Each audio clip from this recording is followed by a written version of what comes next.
नमस्कार, आप सभी का हमारी नई वीडियो पर बहुत बहुत स्वागत है। ये हमारा है शब्द और हम इस वीडियो में कंप्लीट सीखेंगे शब्द के बारे में। अगर इस वीडियो को देखने के बाद आपके एग्ज़ाम में कोई क्वेश्चन छूट जाता है तो समझो मेरी मेहनत पूरी नहीं हुई है। तो देखो, सबसे पहली बात है जी, इससे पहले हमने आपको भाषा का वीडियो दिया था, उसके बाद हमने आपको वर्ण का वीडियो दिया। आप बोलोगे सर मैंने तो देखा ही नहीं। अगर आपने नहीं देखा तो लिंक डिस्क्रिप्शन में या फिर आई बटन पर लिंक है, वहाँ से जाकर आप कंप्लीट पहले उस दोनों को देख लीजिए। जब आप उसको देख लीजिएगा तब ये वीडियो आपको खूब अच्छे से समझ में आएगा। खूब अच्छे का मतलब क्या, 100% समझ में आएगा। तो आइए हम वीडियो को स्टार्ट करते हैं, पढ़ते हैं शब्द के बारे में। शब्द को अंग्रेजी में हम लोग वर्ड कहते हैं। क्या कहते हैं? वर्ड। ठीक है। वर्णों के सार्थक मिल से शब्द बनते हैं। कैसे मिल होने चाहिए बताओ? सार्थक। ऐसा नहीं है, कुछ लोग कहते हैं क्या वर्णों के मिल से शब्द बनते हैं। अरे भाई साहब, वर्ण को केवल जोड़ने से शब्द कैसे बनेगा? वर्णों का सार्थक मिल होना चाहिए। जैसे देखो, नौ मौ को नमक बना, इसका कोई अर्थ है ना। शब्द वो जिसका अर्थ हो। क्या बोला मैंने? शब्द वो जिसका कोई अर्थ हो, बिना अर्थ का वो शब्द नहीं होता ना। नमक लिखा। दूसरा बोलो कानून, परीक्षा, ये सब का अर्थ है, इसीलिए ये शब्द है। अगर आप बोलोगे वर्ण को जोड़ के, तो देखो क त कथ, कत मतलब कुछ नहीं होता है, तो ये शब्द नहीं है। र च स रसस मतलब कुछ नहीं होता है, तो ये शब्द नहीं है। मौन और स मणस मतलब कुछ नहीं होता है, तो शब्द नहीं है। तो जिसका अर्थ ना हो वो कोई शब्द ना है, नहीं है। ठीक है ना। अब चलिए देखते हैं शब्द के प्रकार। शब्द के प्रकार आपको 3 तरह से एग्जाम में आते हैं। पहला आता है उत्पत्ति के आधार पर, दूसरा आता है रचना के आधार पर, तीसरा आता है रूपांतरण के आधार पर। तो हम लोग एक एक करके बहुत आराम से और बहुत अच्छे से पहले पढ़ेंगे उत्पत्ति के आधार पर, फिर रचना के आधार पर, फिर पढ़ेंगे हम लोग रूपांतरण के आधार पर। तो चलिए हम लोग आराम से पढ़ते हैं, आपको कोई दिक्कत नहीं होगी। सबसे पहले देखेंगे उत्पत्ति, फिर देखेंगे रचना, फिर देखेंगे रूपांतरण। यहाँ तक आपको समझ में आया होगा। मैं उम्मीद करता हूँ कि वर्णों के सार्थक मेल से शब्द बनते हैं। क्या बोला मैंने? बोलो। वर्णों के सार्थक मेल से शब्द बनते हैं, या दो से अधिक वर्णों के सार्थक मेल से शब्द बनते हैं। जैसे बोलना है बोलो, कोई दिक्कत नहीं है ना। शब्द के, है ना, शब्दों के प्रकार का जो आधार है वो है पहला उत्पत्ति, दूसरा रचना या बनावट, तीसरा रूपांतरण। अब देखिए, देखेंगे उत्पत्ति के आधार पर। चलो जी, तो उत्पत्ति का मतलब होता है कि इसका जन्म, मतलब शब्द की जो ना उत्पत्ति कैसे हुई, शब्द पैदा कैसे हुआ। ठीक है ना। तो ये जो बहुत सारे शब्द हैं ये 4 तरह से पैदा हुए हैं। पहला तरह ये है, आप लोगों को पता ही है ना कि हमारे जो देवनागरी लिपि है इसमें संस्कृत भी लिखा जाता है, और हम लोग जो हिंदी में यूज करते हैं ना, हम लोग अधिकांश शब्द पता है किसका यूज करते हैं? संस्कृत का। उसके बाद उर्दू का, फिर फारसी का, पुर्तगाली का, ये सभी शब्द मिला करके उपयोग करते हैं। ठीक है। तो सबसे पहली बात है कि उत्पत्ति के आधार पर शब्द 4 तरह के होते हैं। बोलिए मेरे साथ। उत्पत्ति के आधार पर शब्द 4 प्रकार के होते हैं। पहला बोलिए तत्सम, तत्सम, तद्भव, देशज, विदेशज। क्या बोला हमने? तत्सम, तद्भव, देशज, विदेशज। तत्सम, तद्भव, देशज, विदेशज। बोलिए। तत्सम, तद्भव, देशज, विदेशज। तो देखिए, तत्सम क्या होता है? जो संस्कृत के शब्द थे ना, कुछ शब्द ऐसे हैं जो संस्कृत से हूबहू उठा करके हिंदी में लाए गए हैं। जैसे मतलब जो संस्कृत में थे ना, हूबहू उसको सेम टू सेम उठा के लाया गया, तो हम उसे कहते हैं तत्सम। ठीक है। संस्कृत के मूल शब्द को हिंदी में तत्सम कहते हैं। ठीक है ना। आपको एक नोटबुक बनाना है, कॉपी बनाना है, उसमें मेरे सारी चीज़ को लिखना है आपको।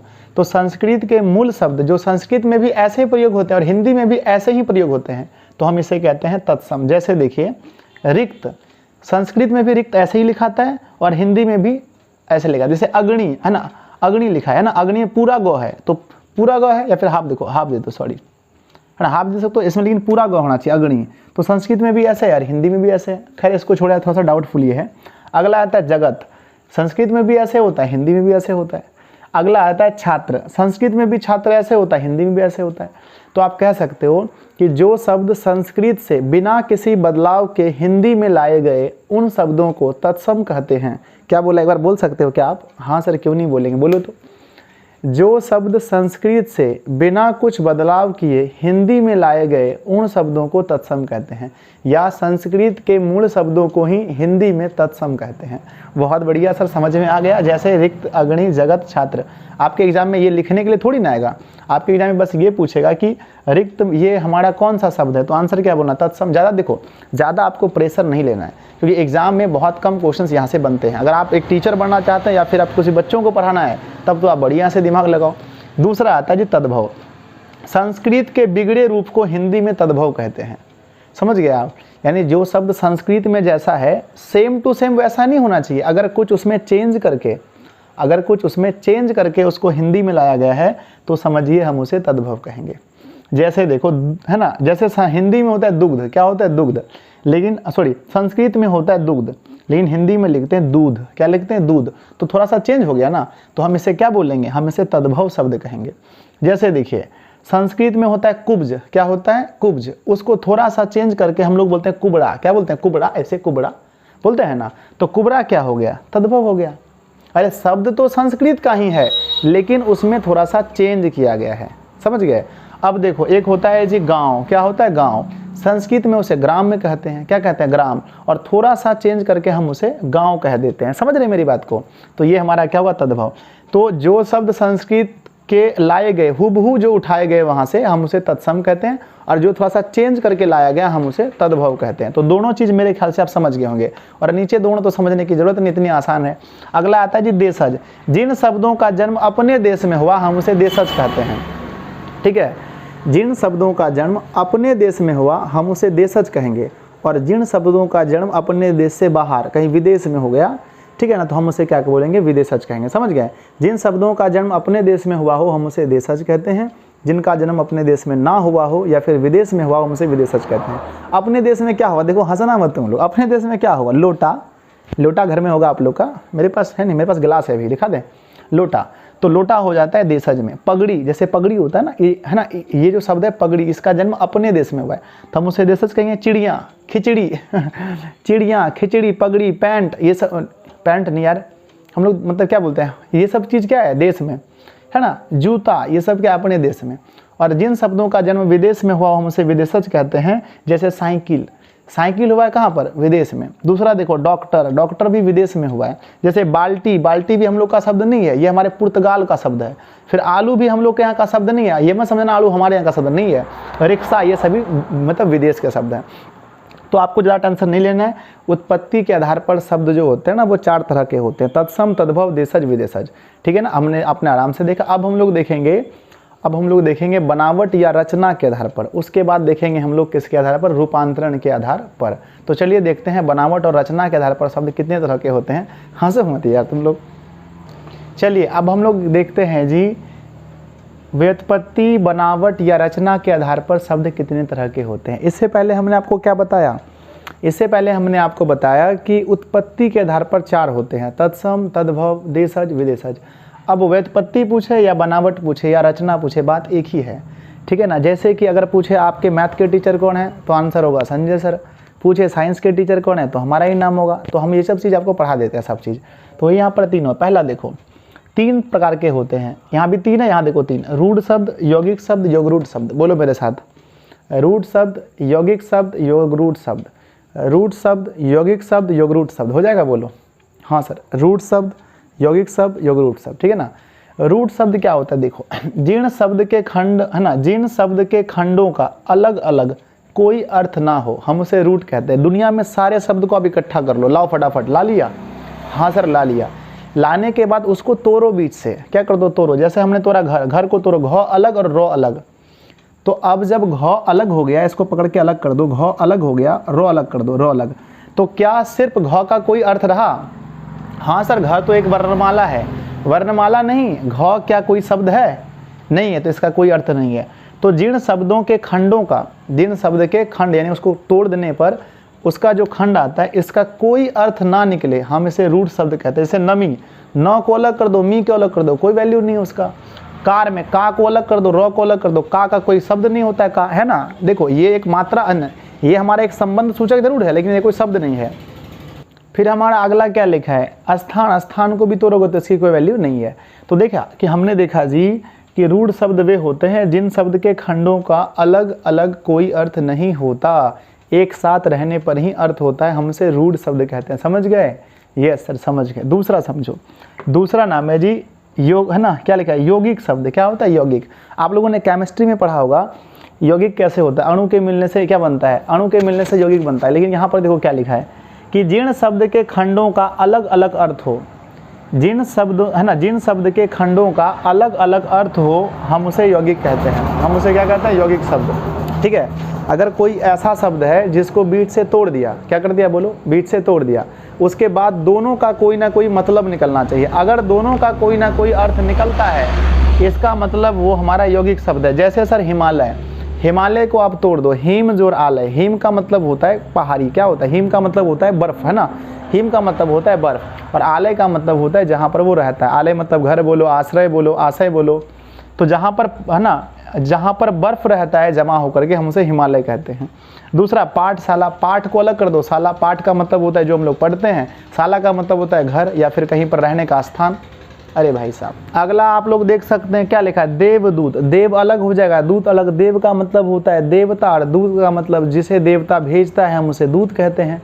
तो देव का दूत का मतलब होता है देव के द्वारा भेजा गया कोई ऐसा व्यक्ति जिसे भगवान ने भेजा हो, है ना, यानी देव के द्वारा भेजा गया हो, ठीक है ना।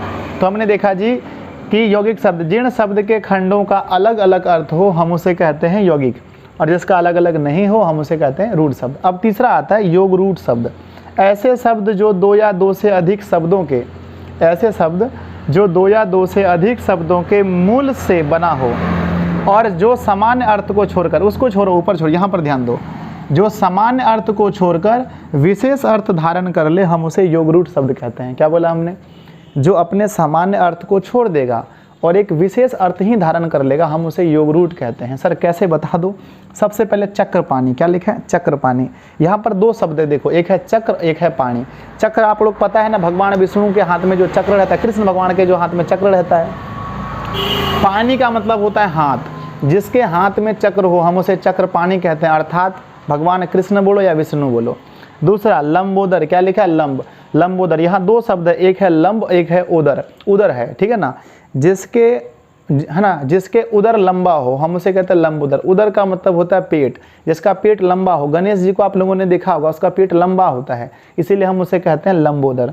दूसरा आता है चंद्रशेखर, चंद्र का मतलब होता है चांद, शेखर का मतलब होता है शिखा। तो जिसके शिखा पर, यानी कि जिसके माथे पर, जिसके सिर पर चांद हो हम उसे चंद्रशेखर कहते हैं, अर्थात हम कह सकते हैं भगवान शिव।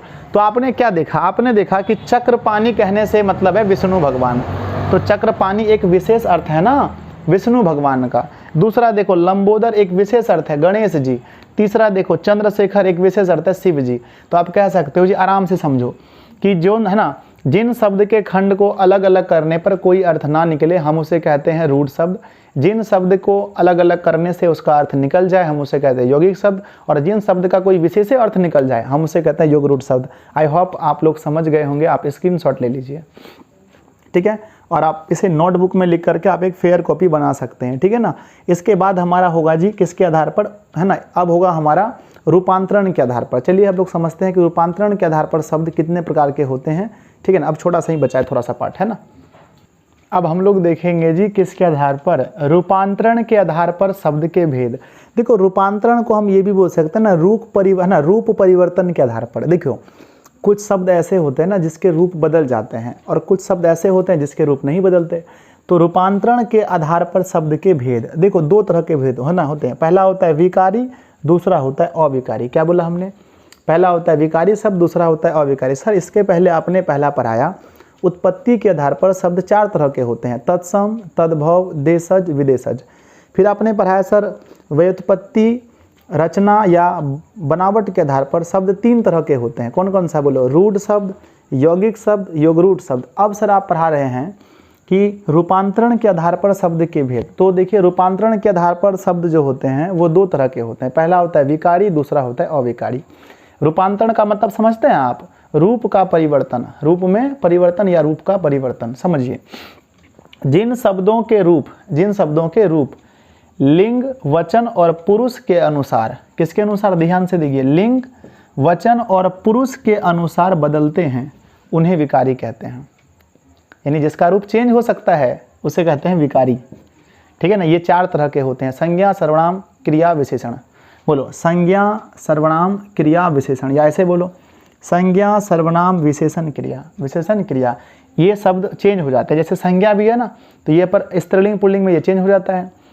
सर्वनाम भी जो होता है तो ये भी चेंज हो जाता है, विशेषण भी होता है ये भी चेंज हो जाता है, ठीक है ना, और क्रिया भी चेंज हो जाता है। वो फिर आगे हम पढ़ेंगे, इसको एक एक करके अच्छे से पढ़ाएंगे, आप टेंशन ना लो जी हम, है ना। इसके बाद होता है फिर अविकारी।